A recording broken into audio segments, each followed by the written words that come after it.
So we have started with module 3, okay, where we have finished with measurement of HV DC voltages, okay, and we have started with HV AC and impulse voltage measurement techniques, okay. So last video I covered the potential dividers. Today we'll see potential transformers and electrostatic voltmeters. So, magnetic type potential transformers, okay, these are very simple in construction and can be designed for any voltage. Okay, so these magnetic potential transformers are the oldest devices, very primitive one for measurement of AC, right, any AC measurement. Okay, so as I said, these are simple in construction. Now for high voltages, cascading of transformers is possible, okay, taking care of the voltage ratio, right. The voltage ratio has to be V1 by V2 is equal to A, which should be equal to N1 by N2, okay, where my V1 and V2 are primary and secondary voltages, and here N1 and N2 are respective turns of the primary and the secondary windings, okay. Now these devices suffer from ratio and phase angle errors caused by the magnetizing and leakage impedance of the transformer windings, okay. So these are the this is the drawback of this type of magnetic type potential transformer, right. So the errors are compensated, right, the errors which are produced here, right, due to magnetizing and leakage impedance, these errors are compensated by adjusting the turns ratio N1 by N2, right, with the tappings on the high voltage side under load conditions, right. The potential transformers do not permit fast rising transient or high frequency voltages, right, along with normal supply frequency, okay. So these potential transformers which we are studying, they do not permit the transients or high frequency voltages along with the regular supply frequency, but harmonic voltages are usually measured with sufficient accuracy, okay. So with high voltage testing transformers, no separate potential transformer is used, but a potential PT winding is incorporated. Here in this case, a PT winding is incorporated with the high voltage windings of the testing transformer, okay. So see, now these all things, right, with the test objects like insulator, if you have cables, okay, which are capacitive in nature, right, a voltage rise occurs on the load, okay. These would be your testing objects, would be on the load with the testing transformer and the potential transformer which we are talking, okay. So the potential transformer winding gives the voltage values less than the actual voltages which we are talking, okay, actual voltages which we require to test the test object, okay. Hope I am clear, right. Now in this case, if the percentage impedance of the testing transformer is known, okay, since my load is connected, right, the object to be tested is connected with the testing transformer. So if the percentage impedance of the testing transformer is known, right, there has to be a correction applied, okay, to the voltage measured by the potential transformer winding of the transformer, okay, because see, we have said that this can give you error, okay. So initially itself we can give the correction, whatever reading she have got, right, to that we can apply the correction by V2 is equal to V of 20 into 1 plus 0.01 Vx into C divided by Cn, where V20 is the open circuit voltage of the PT winding, Cn would be the load capacitance used for testing, C would be test object capacitance, and Vx is percentage reactance drop in the transformer. Okay, so when we are testing or when we apply the voltage to the test object, right, we have to apply this correction, okay, when we are using a potential transformer, right. I hope up till here I was clear. Okay, so this is all about the potential transformers. Okay, next we'll see what is electrostatic voltmeters. Okay, so the basic principle, right, of electrostatic voltmeters is, see, the electrostatic voltmeters feels the attractive force between the electrodes of a parallel plate capacitor is given by, okay, I am talking about the principle, okay, on which the electrostatic voltmeter works. Okay, so it works on this principle, saying that there is an attractive force between the electrodes which causes the measurement, okay, which is responsible for measurement. Okay, we'll see, when we go through the working and construction, you will understand that, right. But the equation for this attractive force is given as d square by 2825 into V by S the whole square. Okay, where V is the applied voltage between the plates, C is the capacitance between the plates, A is the area of cross section, small d would be the diameter of the plates, and S, what you are seeing here, okay, this small s is separation between the plates. Okay, epsilon naught is permittivity of the medium.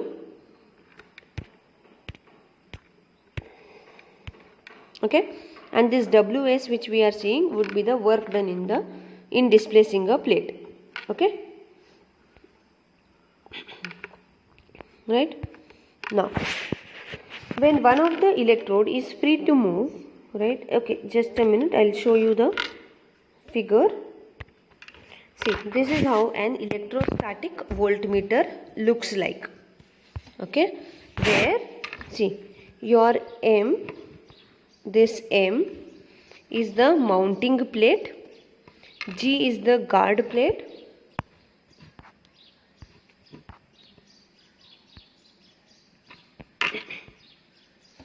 okay, then F is the fixed plate. Where's F? Okay, this is the F.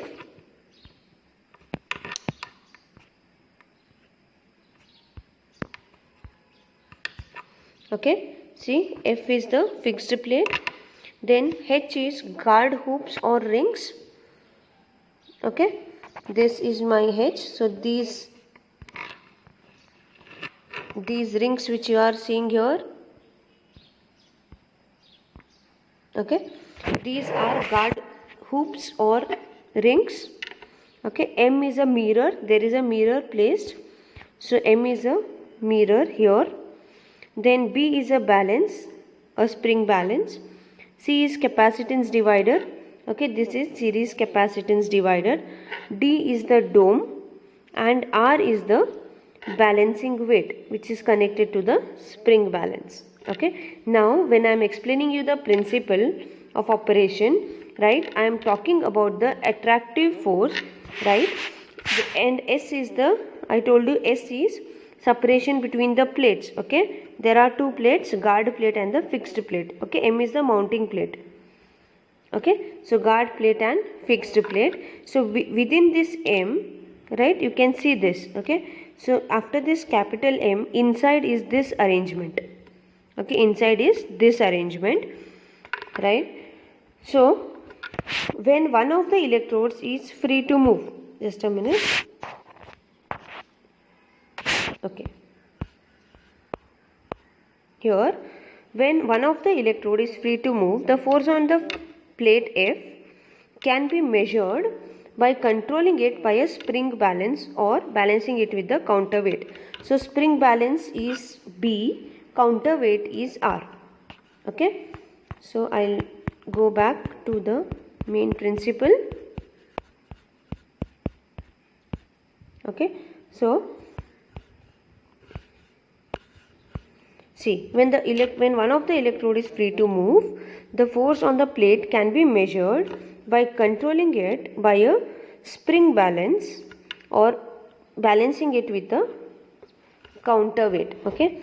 For high voltage measurements, a small displacement of one of the electrodes by a fraction of millimeter to a few millimeters is usually sufficient for voltage measurements. Okay, it means what is the amount of displacement of one of the electrodes. Okay, a small displacement in the electrode is sufficient to measure the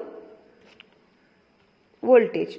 Okay, now as the force is applied, right, it is proportional to the square of the applied voltage.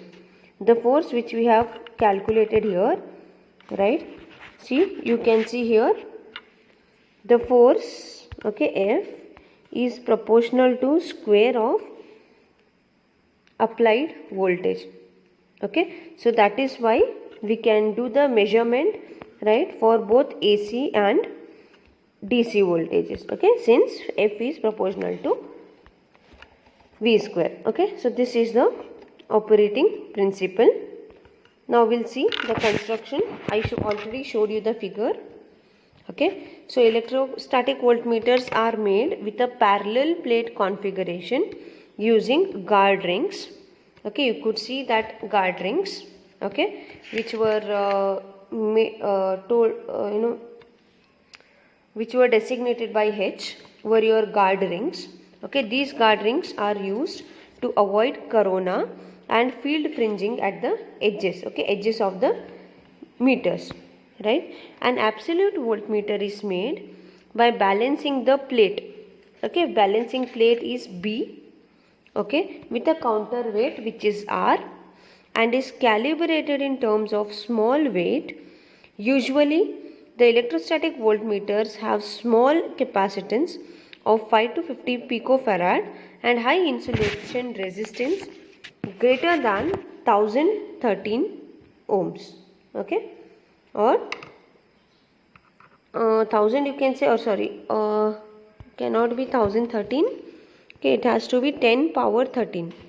Okay, resistance is very high, right? Resistance is very high, so it is 10 power 13 ohms. Okay, so since its resistance is high, okay, since its insulation resistance is high, they are considered devices with high input impedance. Okay, these are the devices with high input impedance. Okay, the upper frequency limit for AC applications, okay, there has to be a limit on the upper frequency. So this upper frequency limitations for AC applications is determined depending upon the considerations. Okay, the first consideration is natural frequency of the moving system. Okay, natural frequency of the whole moving system has to be considered. Then the resonant frequency of the lead and the stray inductances with meter capacitances has to be considered, and the RC behavior of the retaining or control spring. Okay, control spring is my counterbalance, okay, B. Okay, this has to be considered. Okay, so I showed you, this is the figure of an electrostatic voltmeter. Okay, so this is the figure. Now the moving electrode is surrounded by a fixed guard ring. Okay, moving electrode is surrounded by a fixed guard ring to make the field uniform in the central region in order to measure the given voltage with precision. So the disc diameter is to be increased and the gap distance is to be made less. Okay, it means, see, this is your moving electrode. Okay, this is moving and this is the fixed electrode. Okay, so the moving electrode is surrounded by the fixed guard ring, okay, to make the field uniform in the central region. Okay, so see, this is the fixed ring, okay, moving electrode which is surrounded by the fixed guard rings H. Okay, so that the field in the center region has to be uniform. Okay, it has to be uniform. Okay, right. Now, in order to measure the given voltage with precision, the disc diameter is to be increased and the gap distance is to be made less.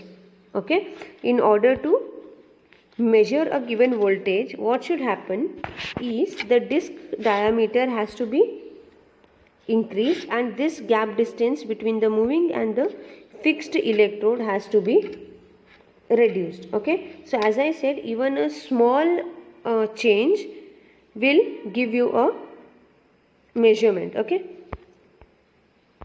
now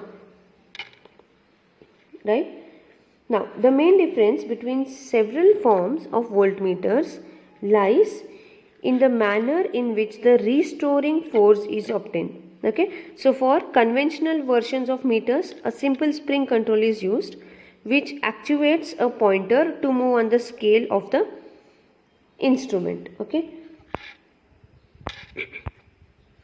in more versatile instruments, only small movements of the moving electrodes is allowed and the movement is amplified through optical means.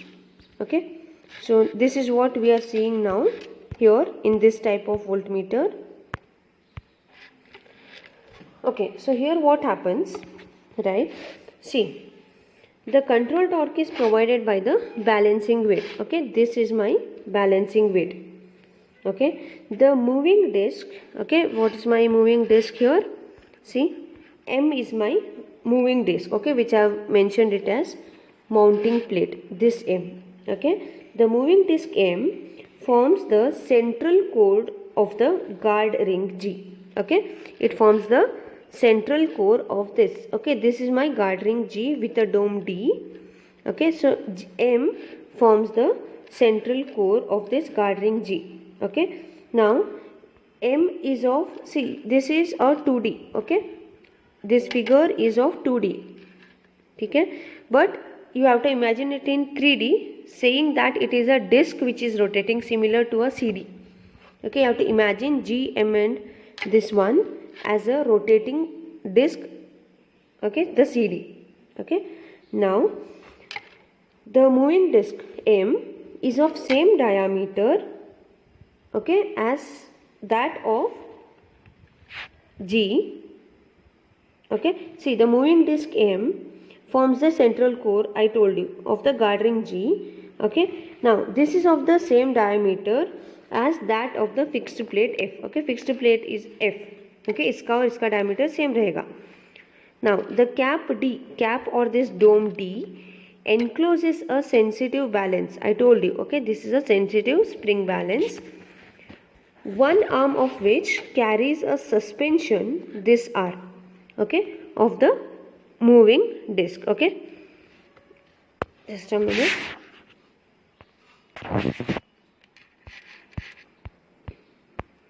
Okay, you can see here, right, this is a guard ring G, okay, along with the moving disc M, which is of same diameter as of F. Now this central dome D, okay, this is having a spring balance B, which is carrying the counterweight R and the moving disc M. Okay, and the moving disc M. So what I mean is, moving disc M is suspended to one end of the balance B. Okay, now the balance beam carries a mirror. Okay, I told you it carries a mirror, small m. Okay, you can see here. Okay, so inside this we have a scale. See this arrangement.